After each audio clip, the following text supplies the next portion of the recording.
Hey folks, what's up? This is Aaron the Pedantic. I thought I would take a little bit of time today to address this looking into what Sixth Edition might be. This is a topic that comes in, from time to time, and it's something that one of my acquaintances, DeathTrap Games, brought up, and something that RPG Pundit commented on. And so I kind of wanted to put my thing forth. It also was something that was brought up during my stream last night, and I was kind of caught off guard by it, but I tackled it, and I think that I answered it in a pretty good way, but at the same time, I feel like I could go into it more. So this is from the blog of DeathTrap Games. If you haven't seen it, you should check it out. I'll put a link in the description.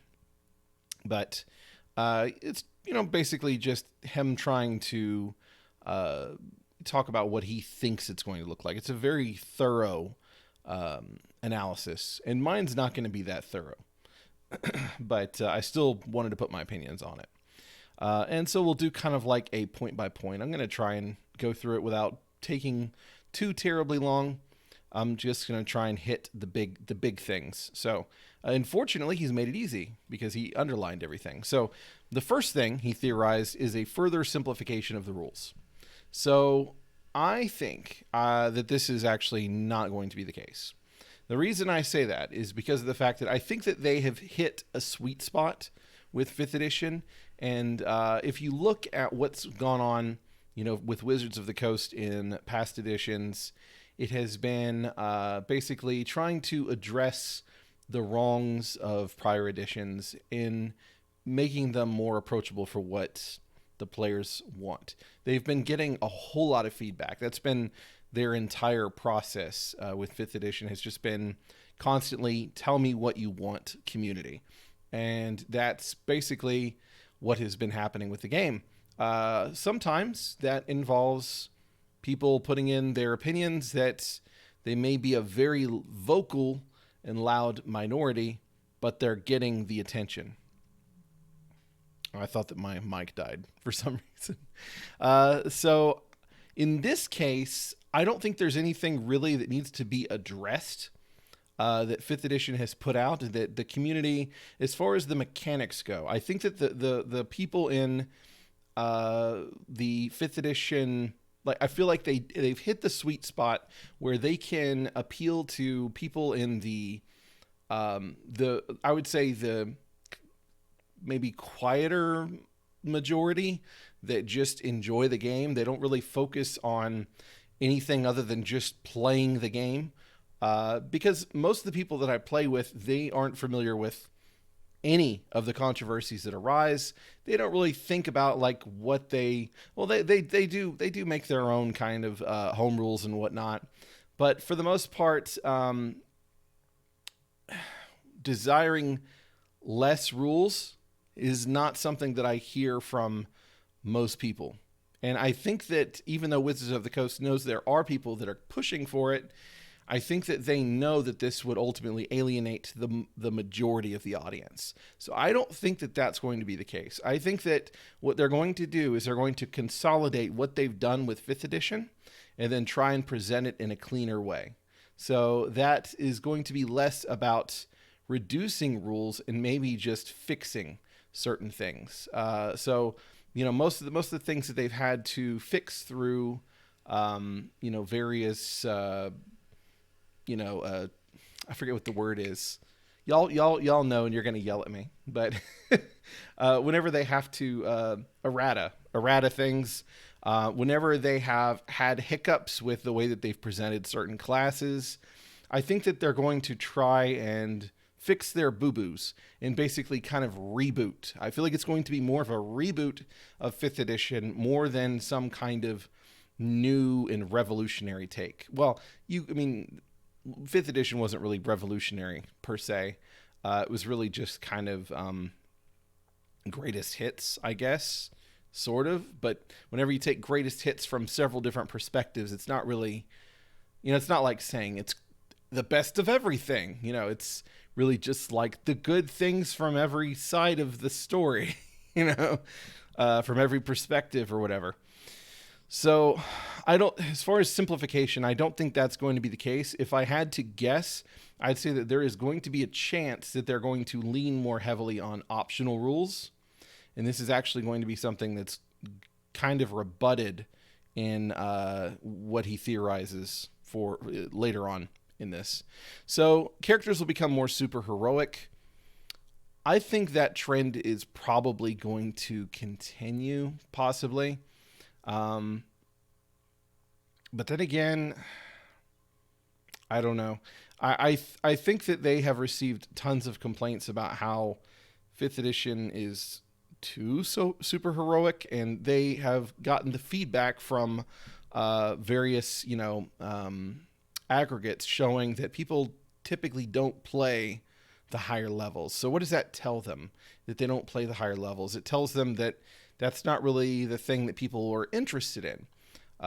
Some people allege that the reason they're not interested in it is because there's not support for it. I'd say that there is support for it because there are rules and abilities and spells and all these kinds of things that, bring all of that into like what you can do. To people, support means making more adventures that are official or whatever. And I disagree. You could say that's the case, but, I don't know. I think they addressed it with the tiers of play. I don't know. I think that people don't really want it for the most part. Now it does. So he does clarify background will play a larger part of the game. So if you were to suggest that they're going to take away racial traits, like racial ability bonuses, and put them in backgrounds, I think that's probably going to happen.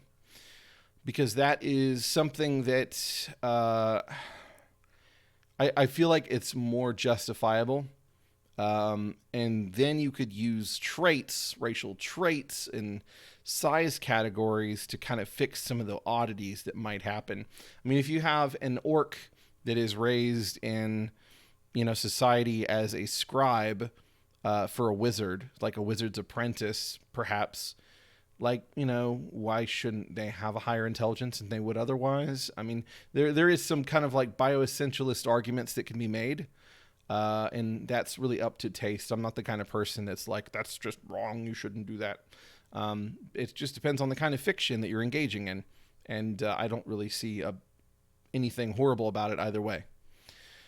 So, but I could see that coming from more backstory. More than class, I'm going to say no. I'm going to say that they are either going to attach it stronger to class or to backstory. And I think that they're going to probably... Yeah, I think that that's what they're going to do. If they do attach it more to class, then there might be some restrictions on whenever you multi-class that you don't like just get all that extra stuff from both or whatever. Your character will become something of a focal point for marketing, customized character art miniatures, build advice. Characters will become conceptualized more as a personal expression of the player. I mean, that's how people play the game. That's not a 6th edition thing. That's just what's happening right now. That's what people do in the 5th edition games that I've run. That's what I did when I first started out. Until I realized that I wasn't really fulfilled by that. It was just like I was engaging in kind of like fanfic fantasy. That might be redundant. No, it's not. Yeah. Lethality will go way down. I'm not going to, I really don't think that that's going to be the case. I think that it'll probably stay about the same. Again, I feel like they've really hit a sweet spot for what they're wanting. Basically they say this should appeal to the broader audience. And then if you don't like it, then here's optional rules in the DMG to make it grittier. And, that works for a lot of people. And that's really what they're trying to do. They're trying to appeal to everybody. If they make the lethality go even less, then there are going to be a lot of people that are into the strat combat aspect of D&D that is emphasized, I think, in probably the more core gamer audience, that would be very upset. So far, they appreciate the fact that they can die, even if it's not all that common.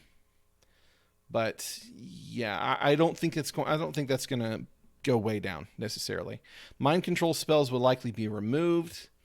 I don't think that's going to happen. I think that there will probably be some kind of proviso in there that says you should talk to your players and see if this is appropriate. I think that for the Adventurers League stuff, it's probably going to be left in there because most people don't care about this shit. And this is one thing I was talking about. They have so far basically been maintaining the semblance of being on one side, perhaps. But whenever you look at their actual actions and what they write, they're playing both sides. That's why people continue being mad at them, is because they're not really committing fully to what people are wanting from them. They want for them to say, no, we fully agree with this statement, or this stance, so we're going to change the game and make it where it's official to do it this way. But instead, they present everything as options. And as long as they present everything as options, they're not going to make that group happy. I'm happy with them presenting things as options. I don't really care. Even if they present it as, something that's required, I still would do my own thing because that's just how I am. But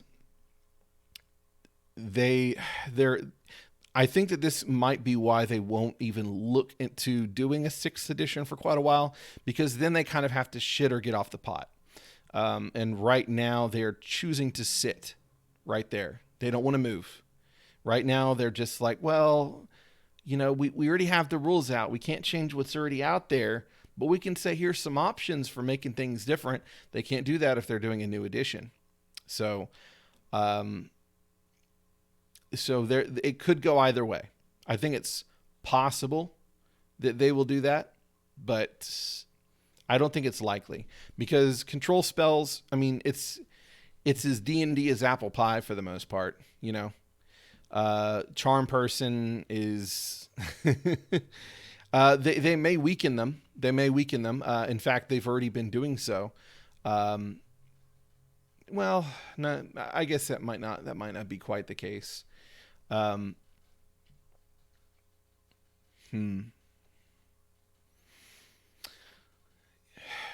it does say made the domain of evil characters severely weakened in order to prevent dungeon masters from being able to compromise character agency.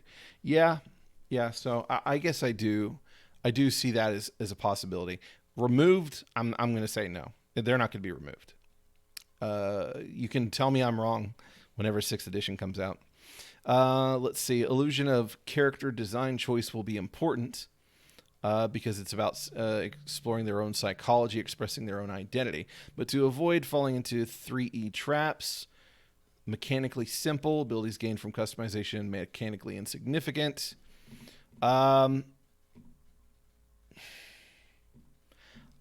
Yeah. I think that's probably true. But at the same time, that necessarily contradicts the idea that it's going to be simplified. Maybe you could argue that it's simplified and that you don't really have to learn because the choices don't really matter. But at the same time, if you are, including these customization things, the players and the DM kind of have to know how it works. So otherwise, like, it just becomes, it just doesn't make sense. It doesn't make sense to, like, add a new feat that's part of the game, or a new structure, or I guess something like that is part of the game. It's official. It's an option. You can pull it into your character, but it still be simple. I don't really think that that's the case. Um, so yeah, I disagree with this. This is part of why I disagree with it being more simplified. I think it'll probably be about the same. I think that there will probably be some consolidation of things. Um, I think that they're probably going to take out the shit that they've made that didn't work out so well. Um, so the structure with subclasses and feats might be changed, but ultimately it's probably going to end up being similar. It's a good model because they don't really add complexity to the structure of the game. They just add bloat, and for a lot of people, they don't really mind because it doesn't really end up being a problem unless you are just using absolutely everything, and you're really particular about how accurate you portray things. Like how well you adjudicate specifically to the letter of rules as written. And if you're the kind of person who's like that, then it doesn't matter to you that it's that there's more options. It's a pretty good balance, and rather than having more complex rules, I don't think more complex rules are going to happen. So I think that overall it's going to be kind of a similar structure. I suspect that theater of the mind will become a thing of the past. Uh, Make miniatures feel more like a requirement. No, that was fourth edition. Fourth edition, people bitched extensively about this. I don't think that that's going to happen. I think that they learned their lesson. I think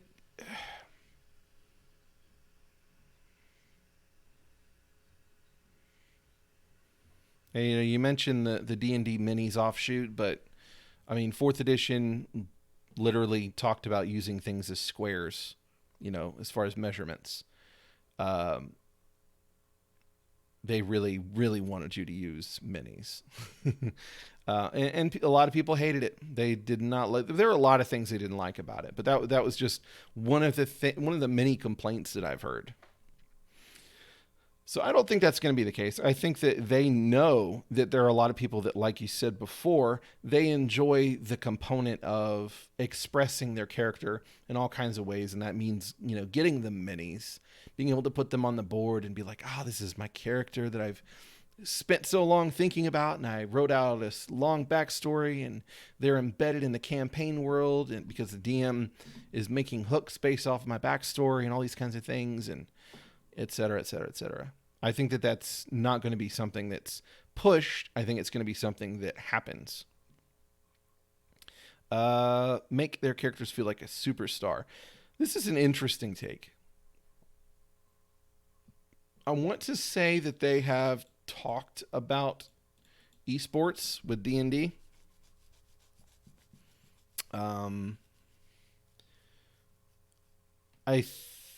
I don't know though. It's really weird to think about because it's so out of vogue to think of competitive D&D.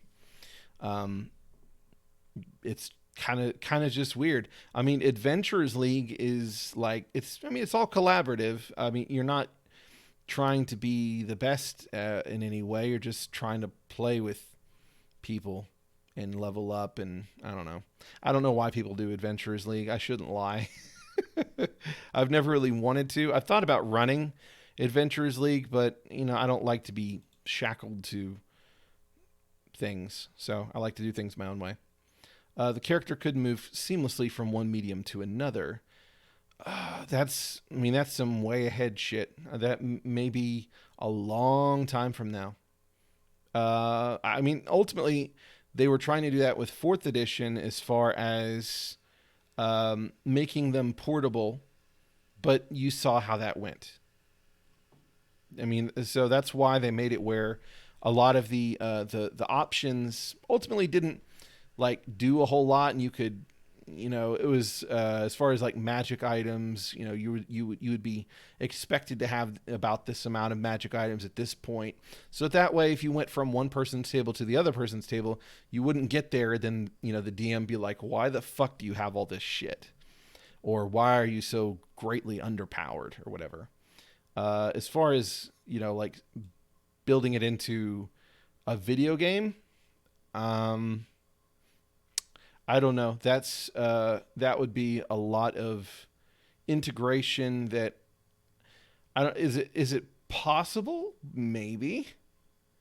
But seamlessly move them from one medium to that would be a lot. That's a high. I don't think that's happening anytime soon. Character will be able to simply be picked up and ported from one game to game. Um, be able to play that character across MMOs, video games, home games. I think that, I mean, again, I do think that that is the future, but I think the future is that future's a long time away. Making your character support probably facilitated by a subscription service. Yeah, probably. If they're going through all of that, probably, because there probably would be some kind of model that they would be using to ensure the data is formatted properly, and so it would be funneled through some kind of service, and that would require hosting and servers, and yeah, probably. I mean, it's possible that they would just like sell stuff, but I don't think so. Uh, D&D custom D&D editions built on intellectual properties in the future, probably. I don't really. Um, Another D&D MMO in the near future, absolutely, because Neverwinter is really aging. Although one that is not likely to be set in Greyhawk or the Forgotten Realms. I'm curious as to why you got there. For Greyhawk, yeah, they're wanting to leave that behind. But Forgotten Realms, they seem very attached to. I mean, that's been their baby since the beginning of Wizards of the Coast's involvement, and they have been continuing to push those products. Maybe if they start kind of moving players into a new campaign setting that becomes like the new hotness. But I don't know. I don't really see them just saying, here's a new game, here's a new campaign setting. And I don't know. I think that for a lot of people really enjoy the Forgotten Realms. I don't know why. Not to be like a grouch or anything, but I'm not big on it. Most likely see a push to reach family-friendly markets again. Yeah, I could see that. Taking a step away from Forgotten Realms in favor of a new default setting, more akin to Tal'Dorei, among other things.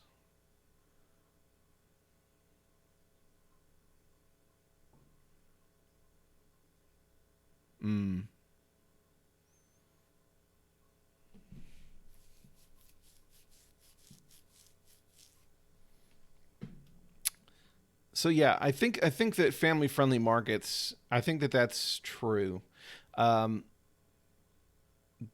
but that's fairly already in the play. I mean, other than certain uncomfortable things, perhaps in the monster manual. Um, I feel like that's already pretty well the case. But if you go too far, then you're going to alienate a large part of the market, which is older people.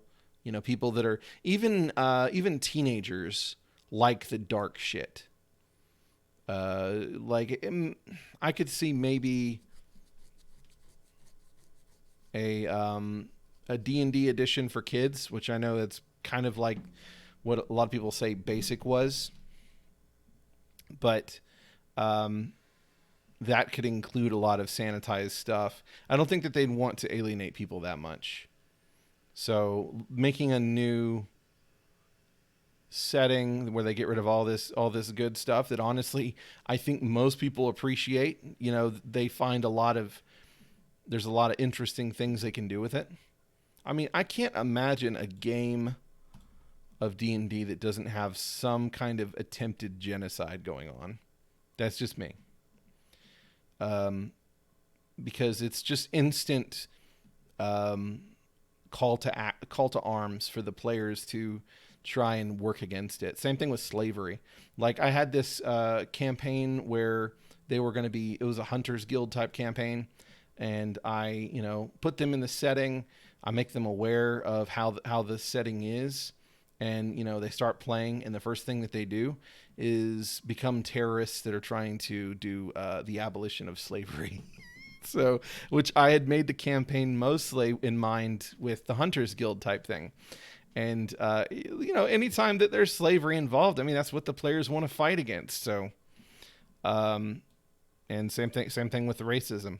If I put racism in there, they usually don't like it and they want to do something about it. So, it's a good call to action.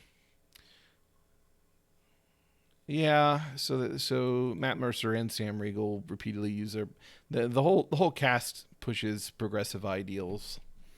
So the wokeness being incidental, I agree with. If it becomes that way, I've kind of disagreed with the idea that what they've been doing with 5th edition has actually been wokeness. I think it's mostly just, it's all pretense. And once you actually get to the core of the matter, I mean, like there's some decent reason to do a lot of the things that they've done that have nothing to do with that. Push GMs to use official Hasbro or partnered material will become part of the philosophy in order to guarantee that even home games will be broad and inclusively.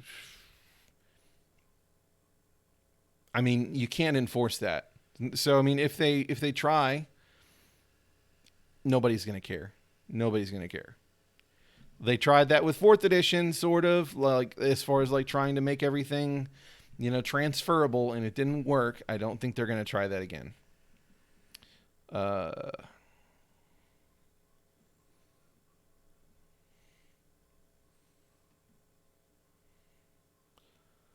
It'll look more like Knave, but nowhere near as cool. I haven't looked into Knave. Not changing itself just to meet the taste of activists, but to respond to the fact D&D is fashionable with a new audience. Yeah, I mean, it's they're a big business. They want to make the money. That's not surprising. So they're kind of like towing the line of making sure the customers are happy and trying to fool the people that make a big fuss that aren't really, customers, or at least like big customers, into, going back to sleep.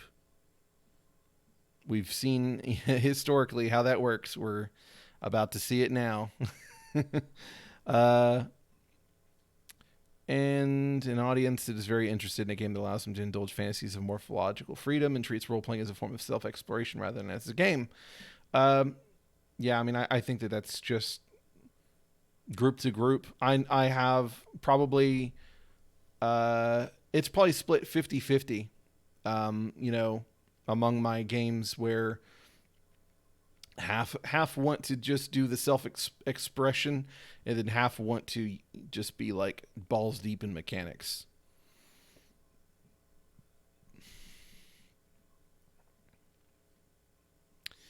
So they'll be jettisoning a great deal of what D&D historically has been, and create a version of it that is built for a new and different market. Yeah, I mean, if they were to go with this, that would be true. I would be surprised.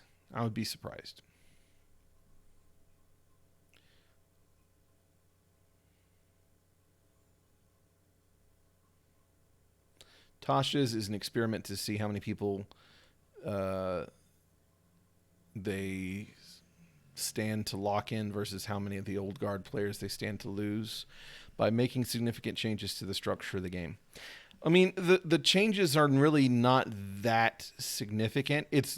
And this was one of the things that I thought was really funny, was that, to me, made Tasha's, from the way it's being explained, kind of pointless, unless you want the new subclasses and stuff like that, because the options that they give you are just so fucking obvious. It's like, you can change a subclass feature with another subclass feature. You can decide to change your subclass if your DM says it's okay.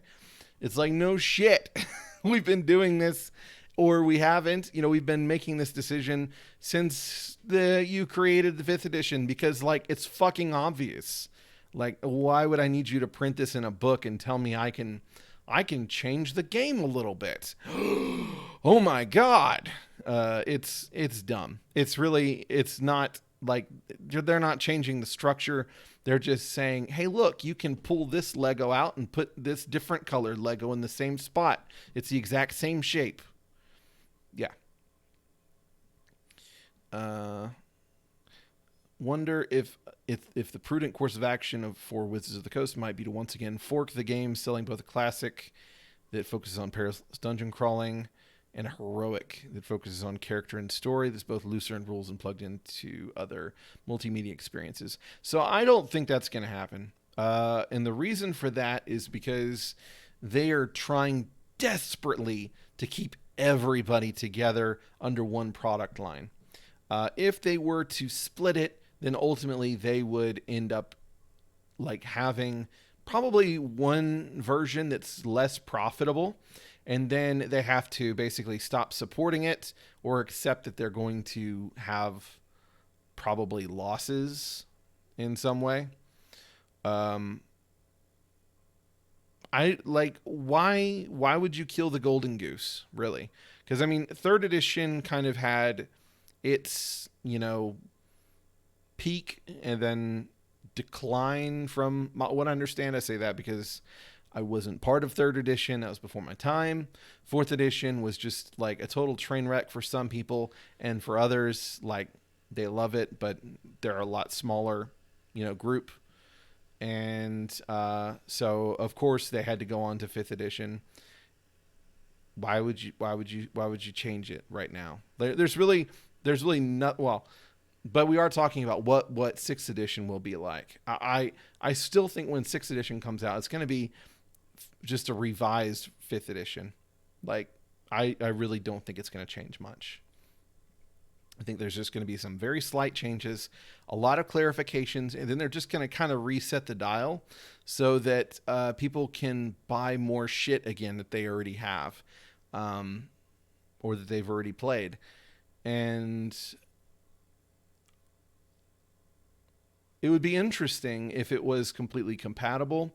I think they probably will change it enough to where it's not directly compatible, where you actually have to do some tweaking, because otherwise people would just recycle their old material, and I don't think they want you to do that. So there are going to be some like pointless changes, probably, just to make it where you have to, that way they can redo. Oh, we're going to have a Beastmaster. A Beastmaster came with PHP. Bad example. Horizon Walker, I guess, maybe.